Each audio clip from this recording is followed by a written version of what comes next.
Hi guys, a very good morning. Mamukase. Welcome to Africa and Beyond Television Network. And this morning, let us talk about this sad story of a baboon which snatched an 18-month-old boy and left him scared and injured.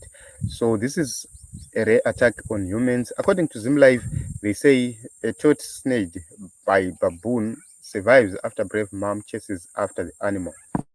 So I believe this is the picture of the young man who is lying in hospital. So the story goes as the mother uh, told the publication that she chased after a baboon and forced it to give up its unusual prey, who happens to be the 18-month-old son. So Petronella Moyo, who was cleaning her house in West Nicholson on November 16, um, was doing her chores as usual, and the baboon sneaked in and sank its teeth in the buttocks of the young man, and he screamed. So she was actually scrubbing the floor in the bedroom, and the child was playing near the door. And suddenly, she heard the baby screaming. And when she turned to check what was happening, she saw the baboon already dragging him. And that is the encounter she told Studio 7 Live, or Voice of America Studio 7.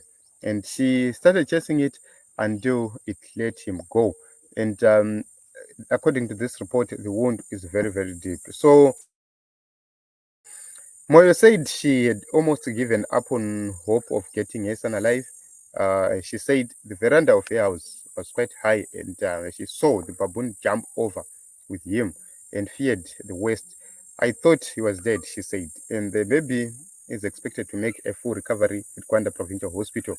So attacks on humans are extremely rare, and there are just a few encounters, mainly if the people are hunting and the baboon is cornered. That is, those are the circumstances where you could see such an animal fighting back for its own survival. But there is a rare story which happened in South Africa around 2003. That is where a baboon attacked a baby as well in northwest village of Madipelesa outside Pampiestad in South Africa.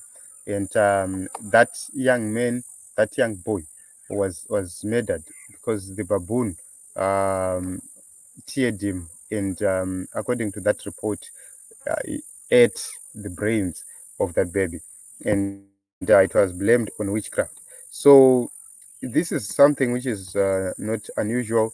Sorry, which is unusual.